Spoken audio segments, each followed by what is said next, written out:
Ma kohtusin 60 särasilmse inimesega, kes kõik tahtsid laulda.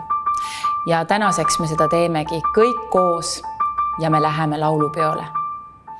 La, la, la, la, la, la, la, la. Laulupeo ja klassikaliste lugudega on meil hästi, aga lisaks on meil ka palju toredaid poplugusid. Meil on äge, meil on suurepärane seltskond, fantastiline koorijuht, meil on koorilaagrid, Märt Tagu käis tantsu õpetamas, vau!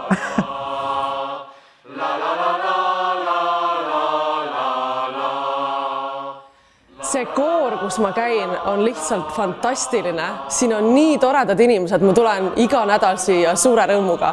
See koor on parim. Koduseima lennujaama oma koor.